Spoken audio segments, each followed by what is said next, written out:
Hello दोस्तों, नमस्कार। आज हम लोग जो है कुछ डिस्कस करने वाले हैं। बहुत महत्वपूर्ण है ये हमारे लिए भी और आपके लिए भी। हम आज डिस्कस कर रहे हैं ब्रिटिश ईस्ट इंडिया कंपनी के जो एक्ट आए हैं उनके बारे में आज हम डिस्कस करेंगे। पर आज का डिस्कशन तरीका कुछ जो है वो थोड़ा डिफरेंट रहेगा। डिफरेंट ऐसे रहेगा कि इसमें हम लोग जो है एक कहानी के थ्रू इनको समझने की कोशिश करेंगे। होता क्या है दोस्तों कि एक बहुत भूखा नंगा देश हुआ करता था उस समय, यूरोप का। पूरा यूरोप ही भूखा नंगा था, क्योंकि आपको पता है कि वहाँ पे ज़मीन जो है वो नहीं हुआ करती थी प्रॉपर, और चारों तरफ समुंदर है वहाँ पे। आप वहाँ देखोगे कि एक चीज़ वहाँ पे होती है कि जहाँ पे जो है वो बहुत ज़्यादा भुखमरी होती है। वहाँ पे क्या होता है कि लोग जो है वो बाहर निकलने की कोशिश करते हैं। सेम वहाँ पे ये होता है कि वो सोर्सेज की तलाश के अंदर, रिसोर्सेज की तलाश के अंदर जो है वो बाहर निकलने के लिए जो है निकलना ही पड़ता, क्योंकि उनके पास कोई और ऑप्शन नहीं होता है। तो उस समय का जलवायु जो है वो भी काफ़ी हार्श होता था उनके लिए, और उनका जो शरीर बना था वो इन सब चीज़ों से लड़ने के लिए काफ़ी जो है वो सही, मतलब एक फीचर जो है उनके अंदर डेवलप होते थे।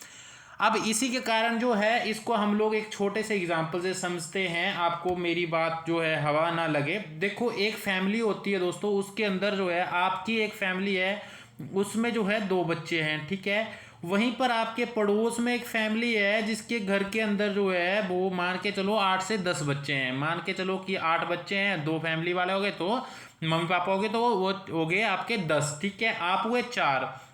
अब आपके और इनकी जो ज़मीन है वो सेम सेम है। तो पहले जो ये 10 15 20 साल ये कटेंगे, इनके 10 साल तक वो बहुत ज़्यादा जो है वो कैसे कटेंगे, बहुत परिश्रम के साथ और बहुत ज़्यादा जो दिक्कतों में कटेंगे। बट जैसे ही जो है ये लोग कमाने वाले हो जाएंगे, या फिर इनको समझ में आएगी जो सिस्टम है वहाँ का, जो चीज़ें समझ में आएंगी, तो ये घर से बाहर निकलना शुरू करेंगे। और वो क्या करेंगे, बाहर जा कर के पैसा कमाएंगे और बाहर से जो है वो अर्न करके घर लाएंगे, ठीक है। फिर जो है जहां आप बहुत अच्छी स्थिति के अंदर थे, तो ये वाले जो है वो उससे कई गुना बेहतर अच्छी स्थिति के अंदर जो है वो पहुंच जाएंगे। तो ये वाली जो चीज़ होती है ना दोस्तों, ये बहुत ज़्यादा जो है वो महत्वपूर्ण होती है। और हमें जो है देखने को मिलता है कि जिनकी ज़रूरतें ज़्यादा होती हैं वो कमाते भी बहुत ज़्यादा हैं, और जो है उनका जो बोलबाला होता है, उनकी जो पहचान बनती है वो भी काफ़ी ज़्यादा बनती है। ऐसे जो है आप हज़ारों एग्जाम्पल अपने आसपास देख सकते हैं। सेम इसी कहानी की तरह समझना है, जब यूरोप के स्पेन वाले, पुर्तगाली और जो है डचेस और ब्रिटिशर्स हमारे इंडिया के अंदर आते हैं, पूरे एशिया के अंदर, अफ्रीका के अंदर जाते हैं वो लोग, तो क्योंकि उनकी परिस्थितियां वैसी थी, उन लोगों ने जो है पानी उनके आसपास बहुत ज़्यादा होता था, मतलब पानी से ही उनकी आमदनी जो है खाने का चलता था। तो इसलिए उन लोगों ने जहाज़ जो है वो डेवलप कर लिए, प्लेन, सी प्लेन जो है वो बनाना शुरू कर दिए। इसका असर क्या होता है दोस्तों, कि इसका असर ये होता है कि वो घर से निकलना शुरू हो जाते हैं, क्योंकि उन लोगों ने एक्सप्लोर करना शुरू कर दिया। और ज़रूरत जो है वो हमेशा आविष्कार की जननी होती है। इसी क्रम के अंदर हम देखते हैं कि 1599 के आसपास जो है लगभग आपको एक चीज़ देखने को मिलती है। वो होता है कि जो आपका इंग्लैंड का जो साम्राज्य होता है, यूएसए का, सॉरी यूके का, उसमें क्या होता है कि लोग, एक जो है कंपनी एग्जिस्टेंस में आती है, एक कंपनी इस्टेब्लिश होती है, और उस कंपनी का जो नाम है वो होता है ईस्ट इंडिया कंपनी, ठीक है। अब ये लोग क्या करते हैं कि ये लोग जो है वो अपने प्लेन के थ्रू जो है, अपने समुद्री जहाज़ों के थ्रू जो है वो एक्सप्लोर करते हैं पूरी दुनिया को, और रिसोर्सेज की तलाश में बाहर निकलते हैं। और उस समय जो है महारानी एलिजाबेथ जो है उनको क्या करती है, एक चार्टर एक्ट जो है वो साइन करके देती है। एक जो है वो उनको जो है वो ब्रिटिश का जो राजलेख है उसको देती है। उसके अनुसार क्या होता है कि उनको 15 साल की जो है वो क्या दी जाती है, परमिशन दी जाती है कि आप ट्रेड कर सकते हैं इंडिया में जा करके, या फिर एशिया के क्षेत्रों में जाके। और उस ट्रेड के लिए जब वो लोग आते हैं दोस्तों, तो आपको पता है ये वाला वो काल है जब जब जो है अकबर था। आपको पता 1605 के अंदर जो है वो अकबर की मृत्यु जो है वो हो जाती है। फिर जो है जहांगीर आते हैं, तो जहांगीर के समय लगभग इनको इजाज़त मिलती है। ये हमारे टॉपिक का विषय नहीं है, हम सीधे जो है आज क्या पढ़ने वाले हैं, जो हमारे यहाँ पे हमारा संवैधानिक विकास हुआ है या जो हमारे जो है जो एक्ट पास हुए हैं उनको हम डिस्कस करेंगे। ये आपके पॉलिटी के भी काम आएंगे या आपकी हिस्ट्री के भी काम आएंगे, और आप कम्पिटिटिव की तैयारी करते तब भी काम आएंगे, ठीक है। तो ये तो होगी इंट्रोडक्शन हमारी, ठीक है। स्टोरी शुरू होती है आपके ब्रिटेन से, महारानी इजाज़त देती है और उसको हम बोलते हैं कि जब ये इस्टेब्लिश हो जाती है तो उसके पश्चात क्या होता है, 1726 के अंदर एक जो है वो राजलेख जो है वो जारी होता है। उसके अनुसार क्या होता है, उसके अनुसार जो है यहाँ के जो कंपनी के जो गवर्नर होते हैं, जैसे मद्रास हो गया, ठीक है, बॉम्बे हो गया, इनको क्या है इजाज़त मिल जाती है अपने यहाँ कानून बनाने की, ठीक है, अपनी कंपनी के लिए, ठीक है। अब आप क्या देखेंगे, अब आप ये देखेंगे कि हर चीज़ का एक बैकग्राउंड होता है और उस बैकग्राउंड के अनुसार जो है वो एक्ट पास होते हैं। हम उनकी चर्चा आगे करने वाले हैं, ठीक है, इस पॉइंट पे आएंगे। पहले हम लोग जो है कैसे शॉर्ट नोट जो है तैयार कर सकते हैं और किस तरीके से हम लोग जो है वो डायरी लेखन कर सकते हैं, वो चीज़ समझने की कोशिश करेंगे। ये जो मैंने एक पेज के अंदर लिखा है ये आपका 3 से 4 लाइंस के अंदर आ जाएगा, और पूरा लेक्चर आप अगर एक पेज से ज़्यादा लेकर के जाते हैं तो इसका मतलब जो है आपकी तैयारियां उतने अच्छे से नहीं चल रही है। आपको क्विक रिवीजन करने के लिए जो है वो अपना एक डायरी नोट्स तैयार करने होंगे। तो उम्मीद है आप जो इन जो है निर्देशों को भी पालन करेंगे। 1773 के अंदर हमारा एक रेगुलेटिंग एक्ट पास होता है, और उस समय जो गवर्नर होते थे दोस्तों, गवर्नर काफ़ी महत्वपूर्ण होता है क्योंकि इनके काम जो है ना वो इनके समय जो एक्ट आए हैं, इनके समय जो कमीशंस बने वो बहुत महत्वपूर्ण हो जाते हैं, और इनसे खुद से भी क्वेश्चन आता है। तो वारेन हेस्टिंग्स जो है वो 1773 के अंदर इनके समय में रेगुलेटिंग एक्ट पास होता है। फिर जो है 1781 के अंदर जो है इसी एक्ट के अंदर क्या होती है, कुछ इंप्रूवमेंट्स होती है, और जो है एक्ट ऑफ सेटलमेंट इसको नाम दिया जाता है। फिर जो है पिट्स इंडिया एक्ट आता है 1784 के अंदर, 1784 के अंदर। वारेन हेस्टिंग्स जो है वो इस एक्ट के विरोध में अपना इस्तीफा दे देते हैं। उसके पश्चात वह 1786 के अंदर इस एक्ट के अंदर कुछ एक खामियां थी, उनको सुधारा जाता है और लॉर्ड कॉर्नवालिस जो है वो अपना कार्यभार संभालते हैं। फिर 1793 तक आते आते एक नया एक्ट आता है, उसको हम बोलते हैं चार्टर एक्ट 1793 का, ठीक है। तो इस समय भी कॉर्नवालिस जो है वो मुख्य मतलब जो है लॉर्ड थे, हमारे यहाँ पे गवर्नर जनरल थे। 1813 के अंदर फिर हमारा चार्टर एक्ट आता है, और इस एक्ट को हम लोग जो है लॉर्ड मिंटो के समय में आया था, गवर्नर जनरल के समय, और इस एक्ट के अंदर जो भी जो है खूबियां खामियां थी उनकी चर्चा हम आगे करेंगे। फिलहाल मैं आपको एक ओवरव्यू दे रहा हूं कि हम क्या करने वाले हैं। 1833 के अंदर जो है चार्टर एक्ट आता है। उस समय जो है विलियम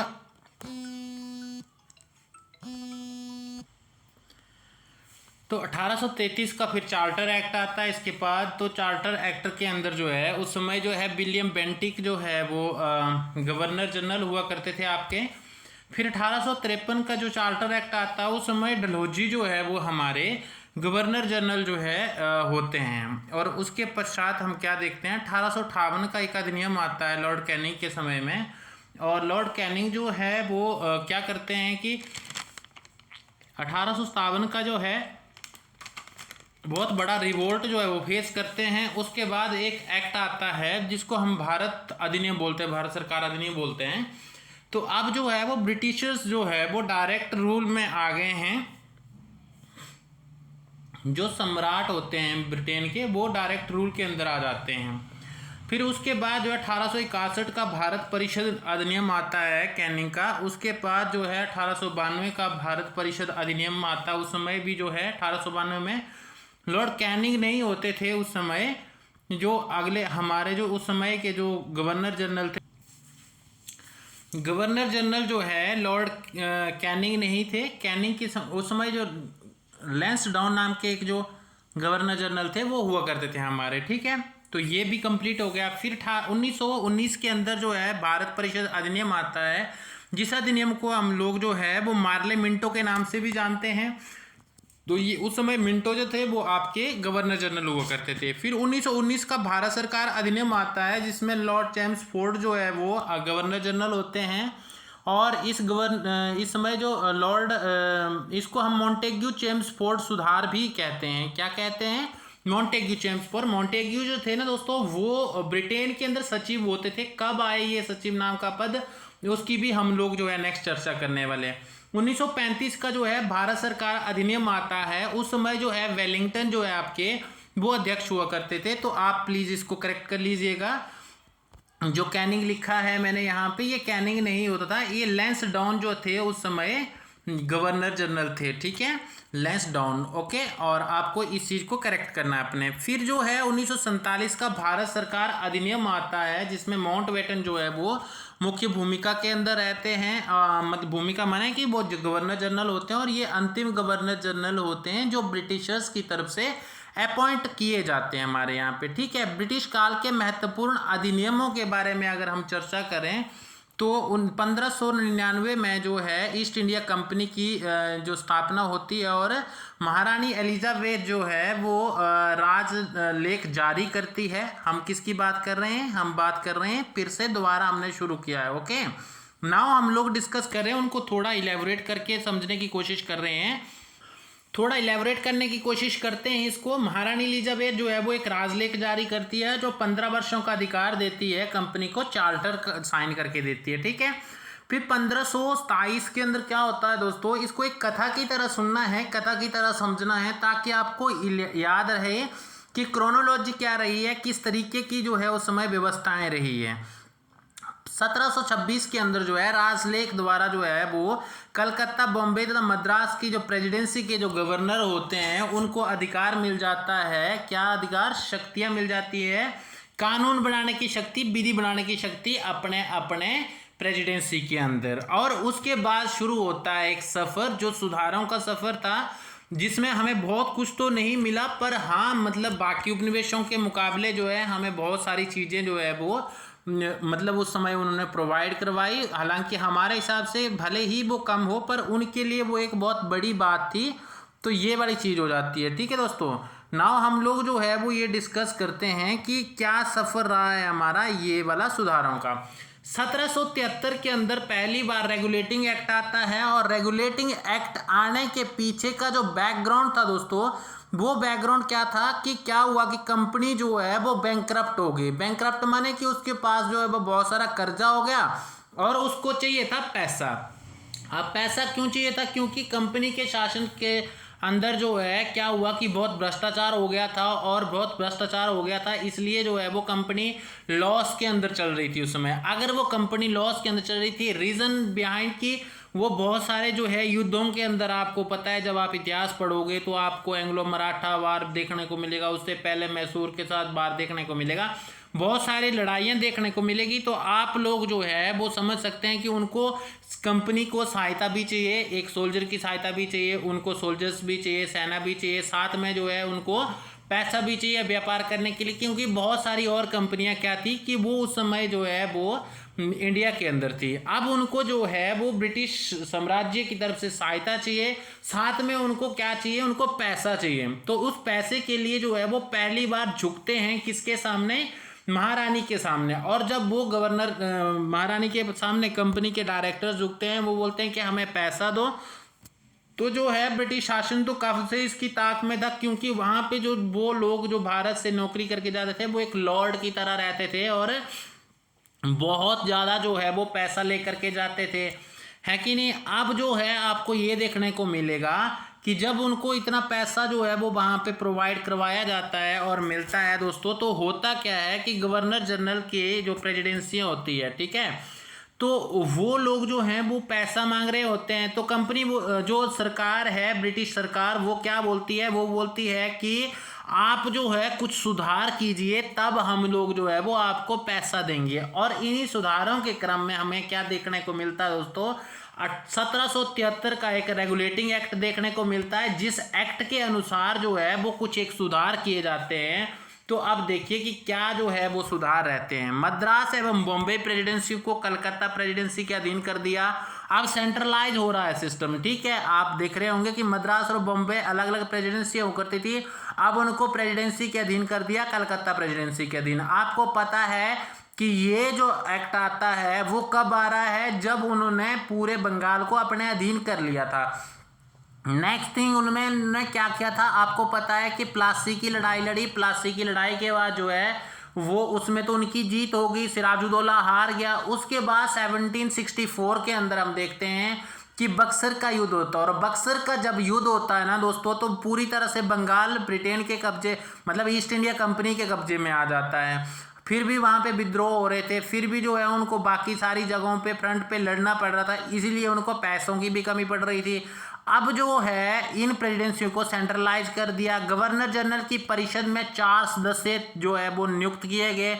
कलकत्ता में सुप्रीम कोर्ट की जो है वो स्थापना की जाती है और उसमें एक जो है चीफ जस्टिस बनता है जिसका नाम एलिजा इम्पे होता है, और साथ में जो है 3 और जो है वो जज बनते हैं जिनके नाम जो है वो क्रमशः ऐसे कुछ चैम्बर्स हैं और लिमेस्टर है और हाइट जो है वो 3 जो है और न्यायाधीश जो है यहाँ पे नियुक्त होते हैं।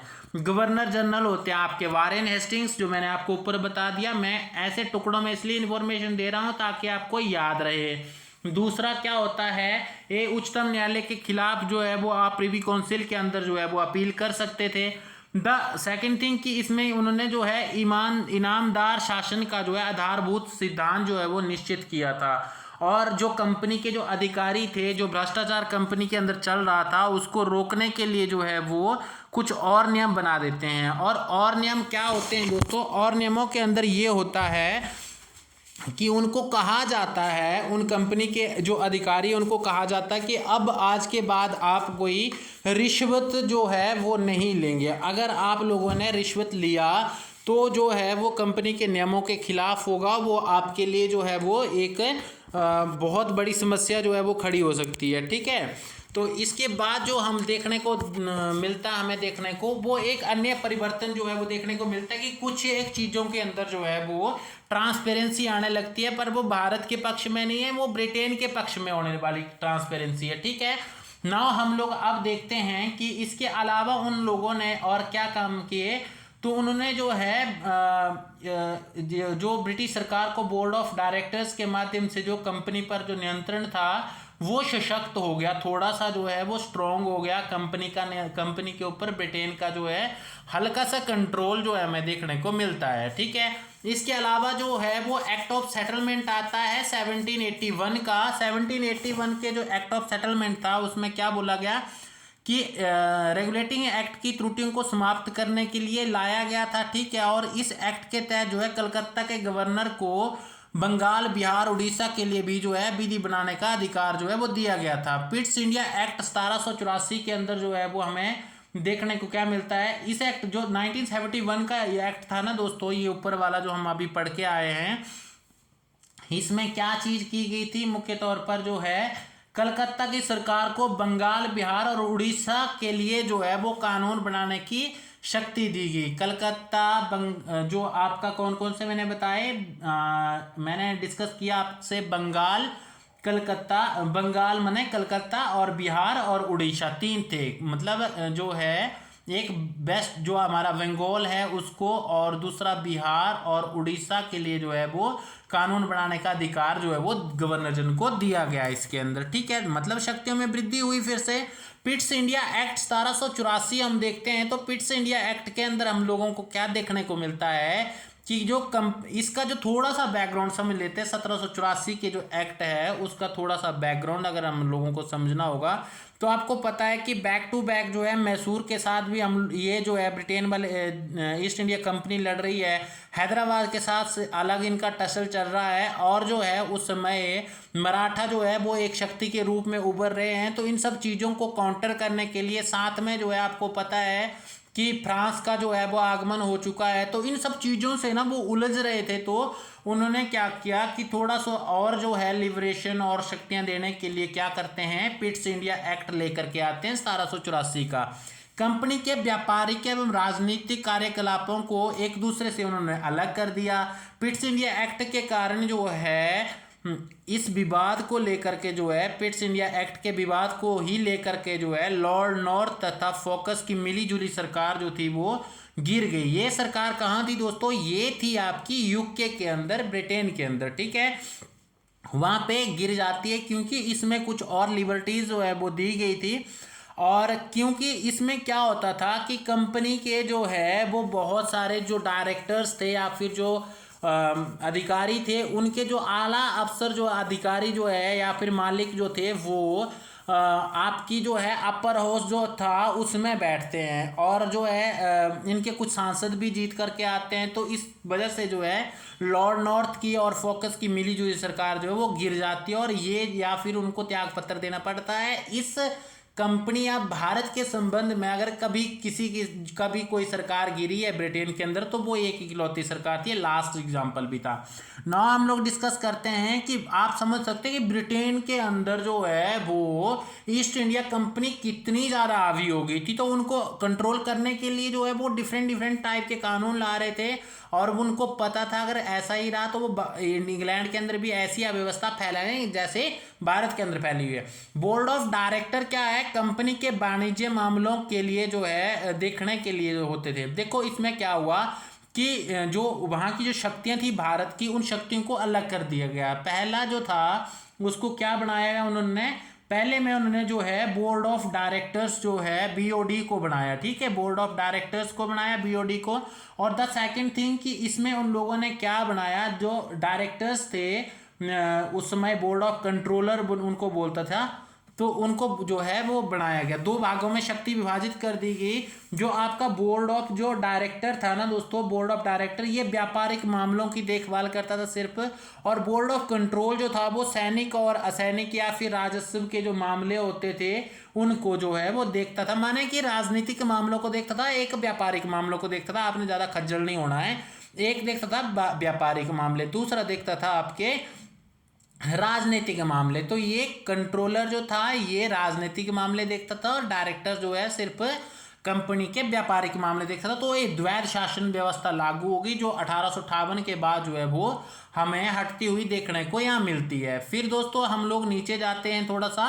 1786 के अंदर हमें एक जो है अधिनियम पारित होता हुआ देखने को मिलता है। गवर्नर जनरल जो है विशेष अवस्था में जो है वो परिषद के निर्णयों को रद्द कर सकता था। 1786 में हमें सिर्फ एक बड़ा चेंज जो है वो देखने को मिला कि वो जो इसमें क्या होता था दोस्तों कि जो उनकी परिषद थी, अब उसके अंदर जो है गवर्नर जनरल के अलावा 4 अधिकारी थे। अब मान के चलो कि 3 अधिकारी अगर एक तरफ हो जाते थे तो वो जो है गवर्नर जनरल और एक ही अधिकारी रह जाता था जो ब्रिटेन का नॉमिनेटेड मेंबर होता था। इसलिए उन्होंने क्या किया कि या फिर जो है कभी इस तरीके की जो युद्ध वगैरह करने होते थे, अगर एक भी जो है वो पक्ष में नहीं है तो युद्ध वगैरह जो है वो रुक जाते थे, या फिर उस तरीके की इंटेंसिटी के साथ वो नहीं लड़ पाते। इसलिए उन्होंने क्या किया, गवर्नर जनरल को कुछ जो है वो विशेष शक्तियां जो है वो दी गई ताकि वो परिषद के नियमों को रद्द कर सके और अपना साम्राज्य फैला सके। 1793 के अंदर हमें क्या देखने को मिलता है कि चार्टर एक्ट आता आपका एक,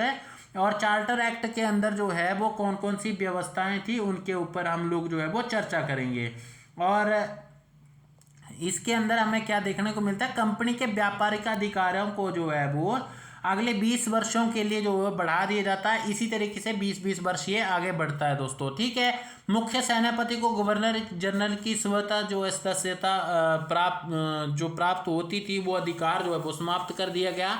इन सभी सदस्यों का वेतन जो है वो भारत कोष से जो है वो मिलता था। भारत से जो है वो इनको वेतन मिलता था सबको। ठीक है, अधिकारी थे ईस्ट इंडिया कंपनी के, वेतन मिलता था भारत से। ठीक है, इसी को जो है आगे दादा भाई नौरोजी ब्रेन जो है ड्रेन ऑफ वेल्थ के नाम से जो है वो एक पत्र द्वारा जो है एक पुस्तक द्वारा प्रकाशित किया, मतलब परिभाषित करते हैं। ठीक है, 1919 तक जो है ये जारी रहा था, किसका, जो ये वेतन मिलने का जो क्रम था भारत के कोष से। ठीक है, 1833 के अंदर हम लोग एक जो है वो बहुत बड़ा बदलाव देखने को मिलता है हमें।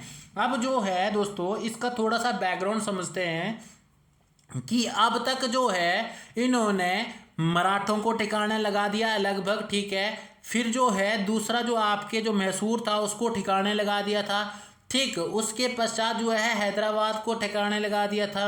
ओके, और बंगाल तो ऑलरेडी ठिकाने लगा ही हुआ था। तो इस वजह से उनकी जो पकड़ है ना दोस्तों वो थोड़ी ज़्यादा मजबूत हो जाती है, और इसीलिए जो है कंपनी को जो है एक नया रेगुलेट जो है वो लाना पड़ता है, एक नया चार्टर लाना पड़ता है। इसमें क्या बोला गया कि चीन तथा चाय के ऊपर जो एकाधिकार है कंपनी का, उसको छोड़ करके बाकी जितने अधिकार है कंपनी का एकाधिकार था। एकाधिकार क्या था दोस्तों? ये भारत है, इस भारत में सिर्फ ईस्ट इंडिया कंपनी जो है वो व्यापार कर सकती है, ईस्ट इंडिया कंपनी, ठीक है। और जो है बाकी कोई भी ब्रिटेन का आया हुआ बंदा अपना इंडिविजुअली व्यापार नहीं कर सकता था। और ये इतना पैसा छापते थे कि उस पैसे से जो है वो मतलब एक लग्जरी लाइफ जो है वो ब्रिटेन के अंदर जीते थे, जितनी जो है वहाँ के पॉलिटिशियनों की भी नहीं होती थी। इस वजह से जो है उनको वहाँ खुंदक थी, बाकी लोग भी आना चाह रहे थे। अब उन लोगों के लिए ये व्यापार जो है वो खुल जाता है, और इसी को हम बोलते हैं कि कंपनी का व्यापारिक अधिकार जो है वो समाप्त होने को हमें देखने को मिलता है दोस्तों। फिर जो है भारत में ईसाई धर्म प्रचार करने के लिए पादरियों को अनुमति दी गई, ठीक है। मतलब पहली बार जो है वो कंपनी ने जो ईसाई जो आपके पादरी आते थे उनको व्यापारिक जो है वो अधिकार दिए गए, मतलब कंपनी को अनुमति दी गई कि आप जो है वो क्या कर सकते हैं, धर्म प्रचार कर सकते हैं, मिशनरीज आ सकते हैं, ठीक है। शिक्षा पर जो है खर्च करने के लिए, रिसर्च पर खर्च करने के लिए जो है वो 1 लाख का प्रावधान किया जाता है, और इसमें जो है वो 20 वर्षों की और सीमा जो है वो बढ़ा दी जाती है। ये मुख्य सुधार होते हैं हमारे 1813 के अधिनियम के अंदर, जो हमें मुख्य तौर पर पढ़ने होते हैं। फिर 1833 का चार्टर एक्ट आता है दोस्तों। फिर हमें इसका बैकग्राउंड समझना पड़ेगा। अब मराठा बिल्कुल साइड हो चुके हैं, पूरी तरह से जो है वो कंपनी के नियंत्रण के अंदर जो है हम देखने को मिल रहे हैं। नेक्स्ट जो है हमें जो है बाकी कोई बहुत बड़ा विरोध आ रहे पर देखने को नहीं मिल रहा है। अब सिर्फ एक जो है वो चीज़ रह गई है, वो है आपके पंजाब के जो शासक हुआ करते थे, ठीक है, सिख साम्राज्य होकर था, वहां से एक चुनौती मिलने वाली थी। अब जो है 1833 का एक्ट आता है उस समय, और आपको पता हो कि इस समय तक राजा राममोहन रॉय वगैरह जो है वो एक्टिव हो जाते हैं पूरी तरह से, और भारत के अंदर जो है वो समाज सुधार कार्यक्रम चल रहा होता है, ठीक है।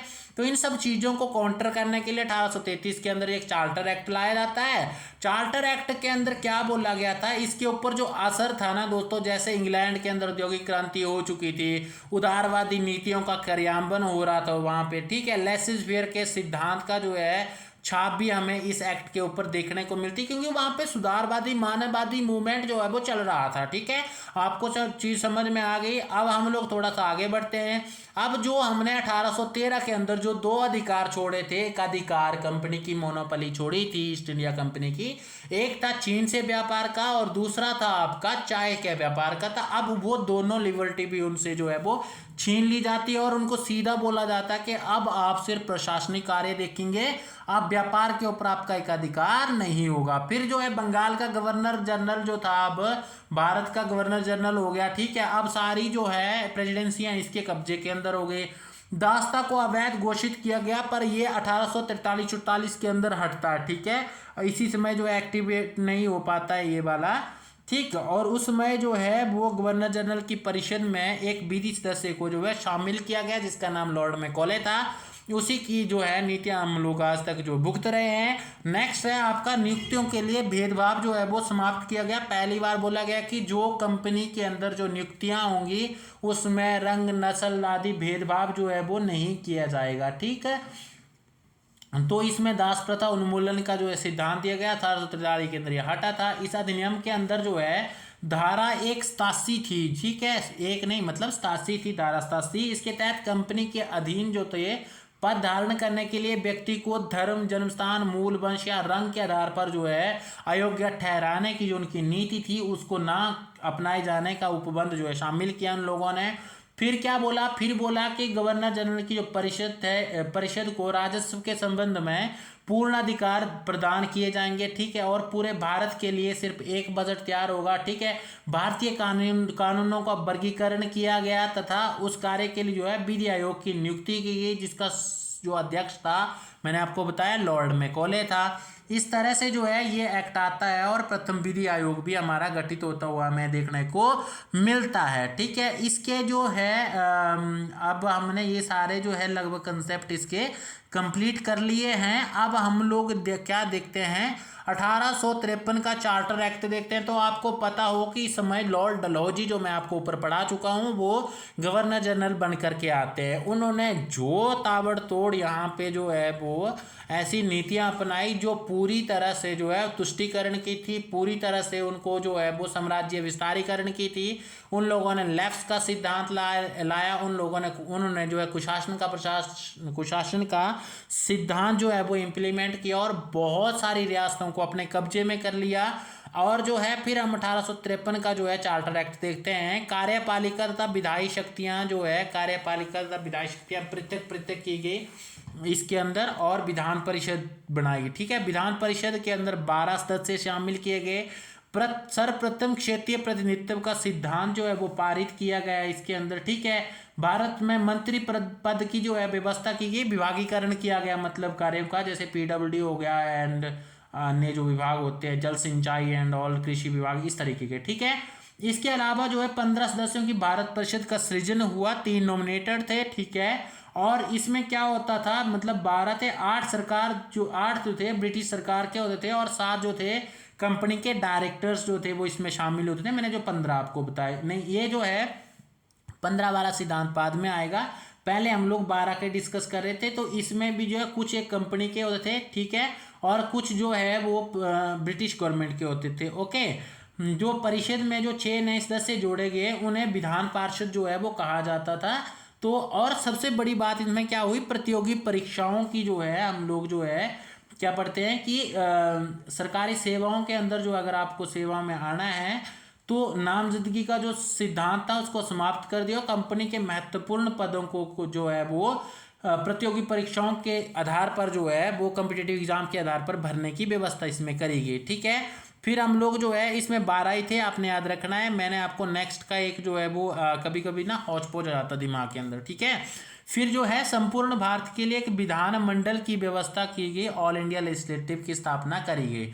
अब जो है आपको पता है उस समय जो है वो लैप्स का सिद्धांत चल रहा है, लोगों के अंदर गुस्सा फूट रहा है, और फिर हमें देखने को मिलता है 1858 का अधिनियम। अब इसके पीछे का बैकग्राउंड अगर आपको समझ में आ रहा होगा, हुआ क्या, 1857 का विद्रोह हुआ जिसमें कंपनी को बुरी तरह से जो है वो नुकसान उठाना पड़ा, भारतीयों को भी नुकसान उठाना पड़ा। पर खैर हम तो जो है अपनी आज़ादी के लिए लड़ रहे थे।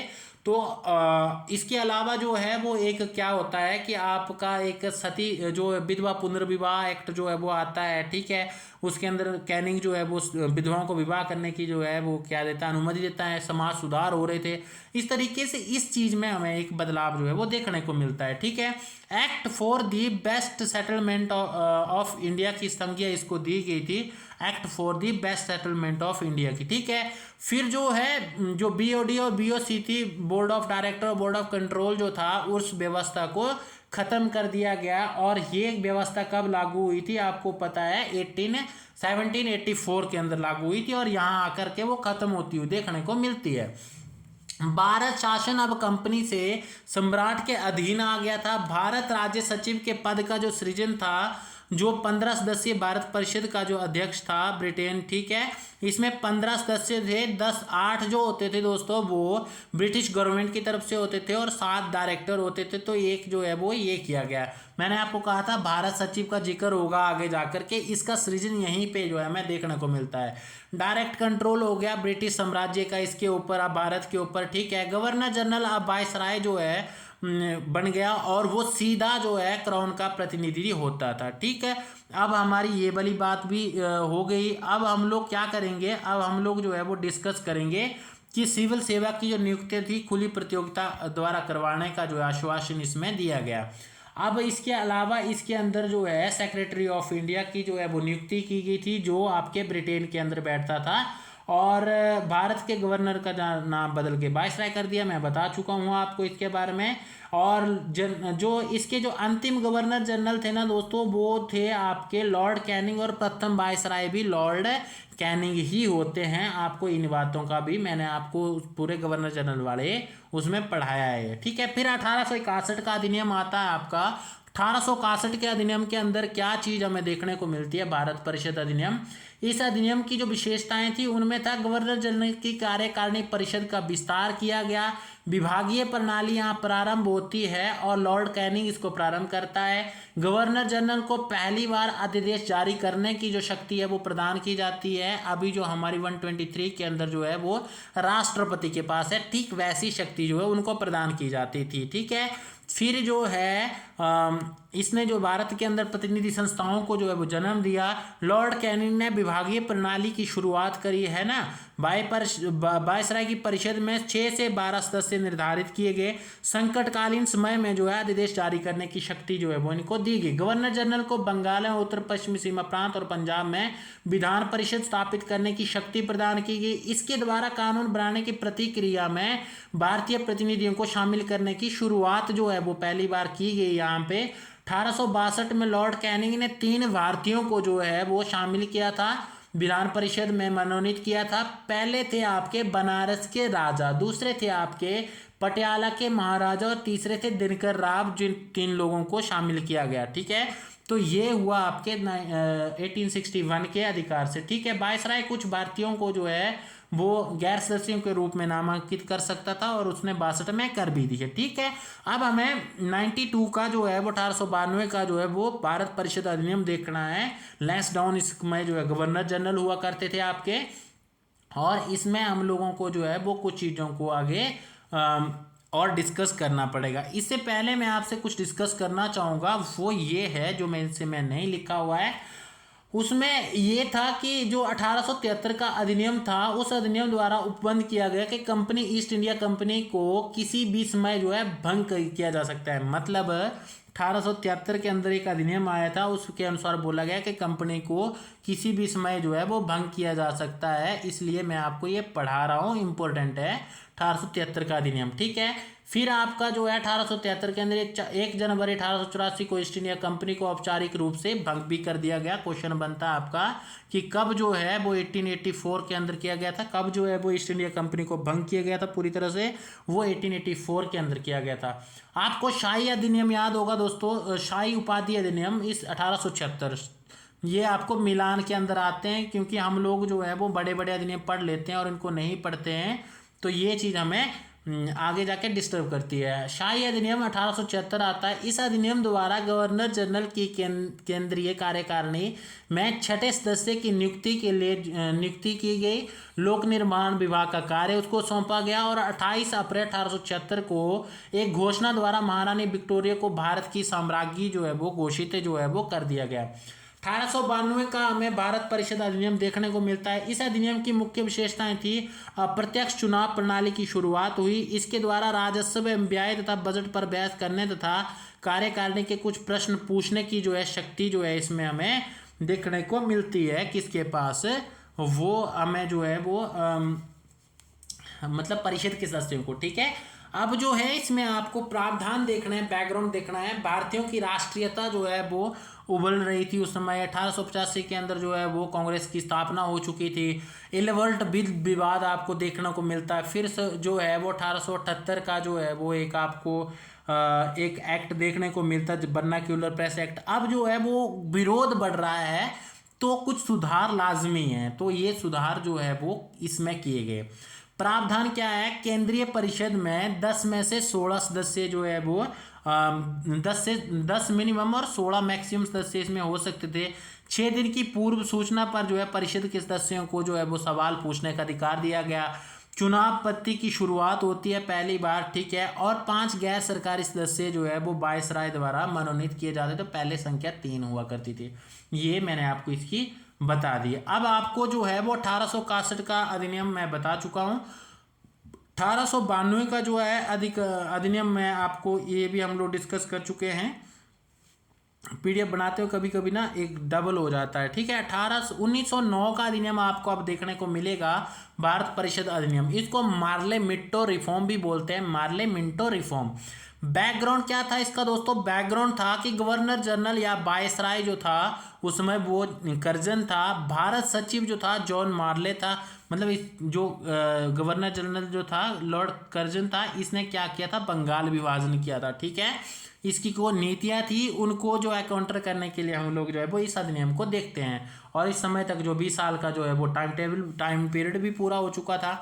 फिर जो है 1905 के अंदर बंगाल विभाजन हो चुका था। 1907 के अंदर जो है कांग्रेस के अंदर विभाजन हुआ था, जिसमें उदारवादी उग्रवादी गुटों में विभाजन हुआ था। और जो है इनकी ये जो है खासा परेशान कर रहे थे सरकार को, सुधारों की मांग की जा रही थी, आंदोलन हो रहे थे।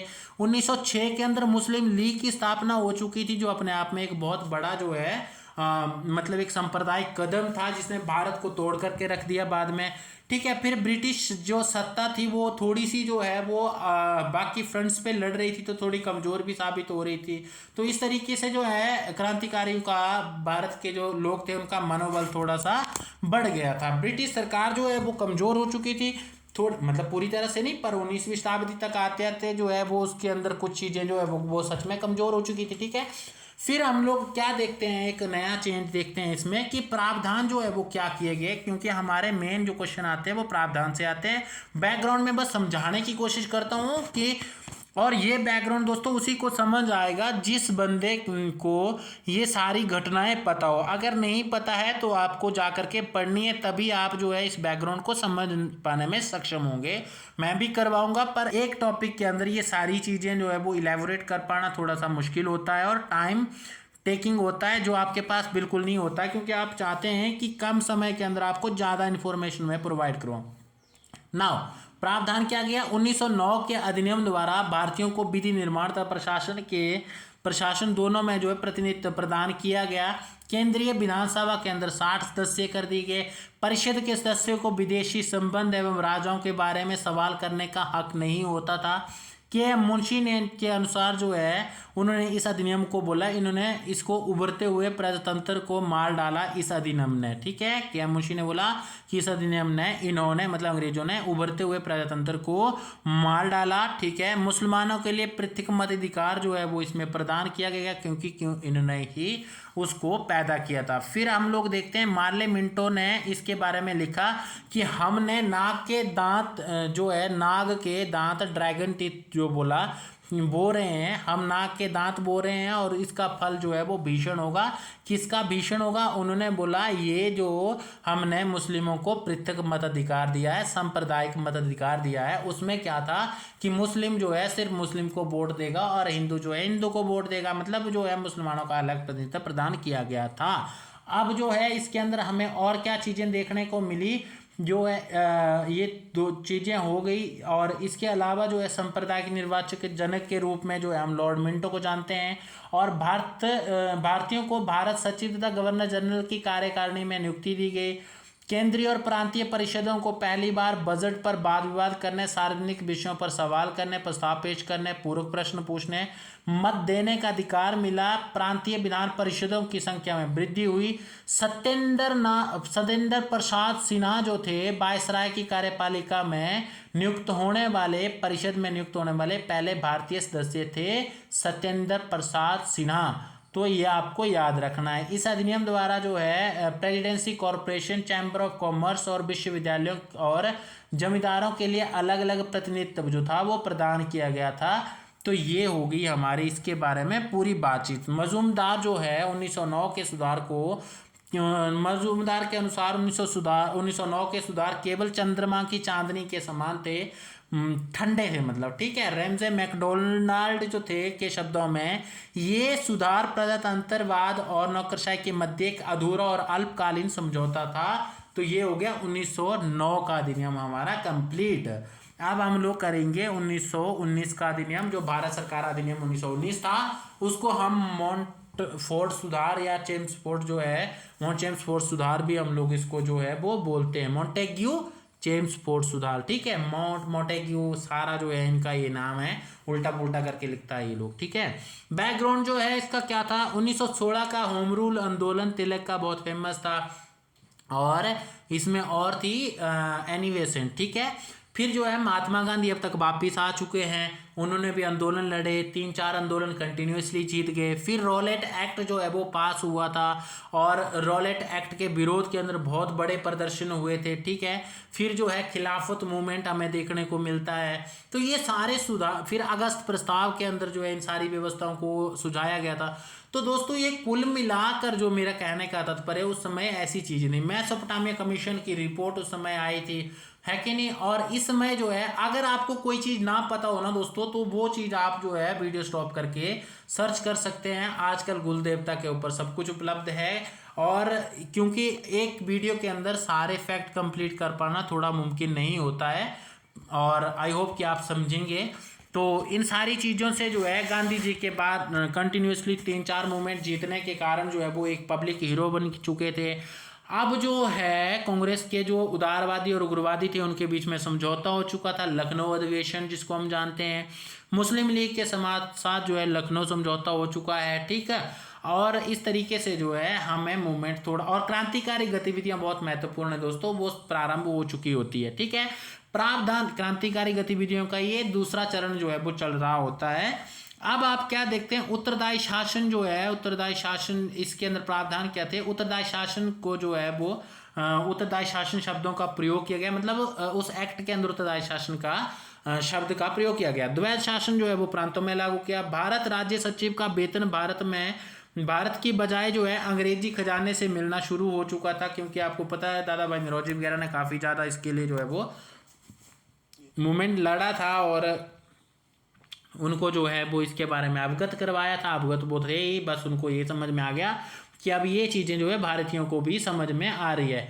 ये बहुत बड़ा सुधार था दोस्तों। इसके अंदर द्वैध शासन प्रणाली जो है वो लागू की गई, और इसके अलावा जो है इसके अंदर जो है राज्य परिषद के सदस्यों की संख्या 60 थी, जिसमें 34 जो है निर्वाचित होते थे, और उनका कार्यकाल 5 वर्ष का होता था। केंद्रीय विधानसभा के सदस्यों की संख्या 144 थी, जिसमें से 104 निर्वाचित होते थे तथा 40 जो है वो मनोनीत होते थे। इस कार्यपालिका का जो है वो कार्यकाल 3 वर्षों का होता था। दोनों सदनों के जो अधिकार समान थे, इनमें सिर्फ एक अंतर था कि बजट पर स्वीकृति प्रदान करने का अधिकार निचले सदन को था। तो प्रांतों में द्वैध शासन प्रणाली का प्रवर्तन किया गया, ठीक है। और जो प्रांतों में द्वैध शासन प्रणाली के जो जनक थे लियोनस कॉर्टियस जो है वो थे, ठीक है। इस योजना के अनुसार प्रांतीय विषयों को 2 भागों में विभाजित किया गया, हस्तांतरित और आरक्षित, ठीक है। ये जो है वो डिवीजन हमें देखने को मिलता है। भारत सचिव को अधिकार दिया गया कि वे भारत में एक मालिका परीक्षक की नियुक्ति कर सकता, वो अभी तक हमारे यहाँ चल रही है, ठीक है। इस अधिनियम में, मतलब हम अपना खुद का करते हैं, उनका नहीं है, ठीक है। इस अधिनियम में भारत में एक लोक सेवा आयोग जो है पब्लिक सर्विस कमीशन का जो है वो गठन किया गया है।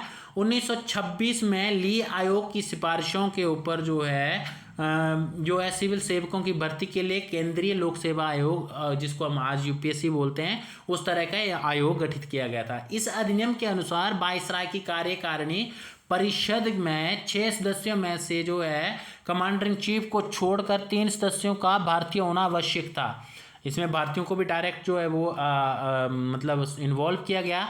इसने सांप्रदायिक आधार पर सिखों, भारतीय ईसाइयों, आंग्ल भारतीयों और यूरोपियनों के लिए जो है पृथक निर्वाचन सिद्धांत का जो है वो विस्तार किया, और इसमें पहली बार केंद्रीय बजट को राज्य के बजट से अलग करके जो है वो पेश किया गया, और वैधानिक आयोग का जो है वो गठन किया गया। इसके बाद जो है वो 10 साल के बाद जो है वो दोबारा गठित होता था, वो अपनी रिपोर्ट देता था, ठीक है। और इसके अलावा हम लोग जो है वो इसके अंदर कुछ और परिवर्तन जो है वो देखते हैं। मतलब जो है वो 2 सूचियों के अंदर जो है वो ये गठित किया गया, ठीक है। अब जो है राज्य परिषद का प्रतिवर्ष नवीनीकरण होता था, माने कि कुछ सदस्य जो है वो रिटायर होते थे, फिर जो है 5 वर्ष के लिए जो है वो इनका कार्यकाल होता था। स्त्रियों का सदस्यता जो है वो नहीं दिया गया था स्त्रियों के लिए, ठीक है। और निम्न सदस्य जो है स्त्रियों के लिए सदस्यता जो है वो नहीं दी गई थी, उपयुक्त नहीं समझा गया उनको। निम्न सदन जो है वो केंद्रीय विधानसभा जिसको हम बोलते हैं 145 सदस्य होते थे, 104 निर्वाचित, 41 जो है वो मनोनीत होते थे, ठीक है। इनका जो है वो कार्यकाल त्रिवर्षीय होता था, 3 वर्ष का। विषयों का विभाजन आरक्षित व हस्तांतरित में किया गया। सिखों, यूरोपियों और एंग्लो इंडियन ये हमने डिस्कस कर लिया। मताधिकार 3 से जो है 10% जो है वो कर दिया गया, तो हमारा 1919 का ये एक्ट जो है वो समाप्त हुआ। अब हम भारत शासन अधिनियम 1935 देखते हैं। बैकग्राउंड क्या था दोस्तों, असहयोग आंदोलन हुआ था, उसके बाद जो है वो भारतीयों ने डायरेक्ट इलेक्शन के अंदर पार्टिसिपेट भी किया, फिर उसके अंदर जो है रचनात्मक कार्यक्रम कार्यक्रम चलाया गांधी जी ने, ठीक है। फिर उसके बाद हम लोग जो है वो HSRA और जो HSRA Hindustan socialist Republic association की स्थापना होते हुए देखते हैं को मिलती है हमें। क्रांतिकारी गतिविधियों का दौर चलता है। साइमन कमीशन 1928 के अंदर अपनी रिपोर्ट देता है और 3 गोलमेज सम्मेलन होते हैं जिनका जो है कुछ परिणाम नहीं निकलता। फिर सांप्रदायिक पंचाट जो है कम्युनल अवार्ड हमें देखने को मिलता है। उसके उत्तर में पूना पैक्ट होता है। तो ये सारी गतिविधियों से जो है कांग्रेस का जो उभरता हुआ जनाधार जो है चिंता का विषय हो गया था। गांधी जी की जो इतनी सक्रियता बढ़ी थी कि उनके बोलने पर जो है 2-2, 3-3 बार जो है वो पूरा भारत अपनी नौकरी पढ़ाई सब छोड़ के जो है सड़क पे आ गया था। बदलता वैश्विक परिदृश्य जो है हमें देखने को इस समय मिल रहा है। मतलब फ्रांस और जो है इंग्लैंड और जो है अमेरिका और वर्ल्ड वॉर भी हमें जो है देखने को मिल चुका था 1919 से पहले जो है उसका असर 1919 वाले पे था। फिर जो है उसके बाद की परिस्थितियों का असर भी भारत के ऊपर होने लगा था। तो इन सब चीज़ों से जो है प्रेरित होकर या काउंटर करने के लिए इसको जो है वो 1935 का जो है वो अधिनियम लाया जाता है। संघात्मक सरकार की स्थापना की गई। प्रांतों के अंदर द्वैत शासन समाप्त करके केंद्र के अंदर द्वैत शासन जो है वो लागू किया गया दोस्तों। और केंद्रीय विधानमंडल में 2 सदन जो है वो विधान परिषद और विधानसभा जो है वो पारित किए गए, ठीक है, मतलब बिठाए गए। विधानसभा के अंदर 375 सदस्य होते थे। 250 ब्रिटिश भारतीय प्रांतों से होते थे और 125 जो है वो भारतीय रियासतों से होंगे, ऐसी व्यवस्था थी। राज्य परिषद जो है वो 260 होती थी। 104 जो थे 104 जो थे वो इसमें स्थायी सदस्य थे और ये स्थायी सदन होता था। इसमें जो ब्रिटिश प्रांत थे उनसे 104 और 104 जो है भारतीय रियासतों से, ठीक है। अब आपको ब्रिटिश को जो है ब्रिटिशरों ने क्या किया, डलहौजी के समय जिसका एनेक्सेशन किया था, मतलब जिसको शामिल किया था आपका बर्मा को, उसको हटा दिया गया, भारत से पृथक किया गया। नए प्रांत जो है वो गठित किए गए। एक बैंक ऑफ इंडिया की जो है वो रिजर्व बैंक ऑफ इंडिया जिसको हम जानते हैं उसकी स्थापना इसमें हमें देखने को मिलती थी। और अखिल भारतीय संघ की जो है वो कल्पना की गई। इसके अंदर 11 ब्रिटिश प्रांत थे, 6 चीफ कमिश्नर हुआ करते थे। चीफ कमिश्नरी राज्य हुआ कर मतलब जो है वो एरिया हुआ करते थे ब्रिटिशर्स के। और जो इसमें प्रांतों का संघ में सम्मिलित होना जो था वो अनिवार्य था, परंतु क्या था कि जो रियासतें थी उनके पास ये जो है वो अपनी इच्छा अनुसार था, उनका होना हो नहीं होना तो कोई बात नहीं, ठीक है। इसके अलावा जो है प्रांतीय स्वायत्तता थोड़ी प्रदान की गई, मतलब डिसेंट्रलाइजेशन किया गया चीज़ों का। और केंद्र के अंदर द्वैत शासन की स्थापना की गई, ये हम डिस्कस कर चुके थे, ठीक है। और इसके अलावा जो है एक जो है परिसंघ सूची के विषय में परिसंघ विधानमंडल को विधान बनाने की अनन्य शक्ति दी गई थी। इस सूची में विदेशी कार्य, करेंसी, मुद्रा, नौसेना, सेना, वायुसेना, जनगणना आदि विषय शामिल किए गए थे। पहली बार जनगणना 1871 के अंदर हुई थी। उसके बाद जो 1881 फिर जो हम 10 की गणना करते हैं जनगणना, ठीक है। फिर जो है एक संयुक्त अधिवेशन बुलाने की जो शक्ति थी वो जो है गवर्नर जनरल को दी गई। किसी चीज़ का कंट्रोवर्सी हो तो आज भी हम लोग संयुक्त अधिवेशन बुलाते हैं। पॉलिटी के अंदर विस्तार पूर्वक पढ़ेंगे जैसे हिस्ट्री खत्म होगी। वित्त विधेयक जो है वो गवर्नर की पूर्व अनुमति से पेश किया जाता था, ठीक है। और इसके अलावा कुछ और अन्य सुधार जो है वो इस समय किए गए।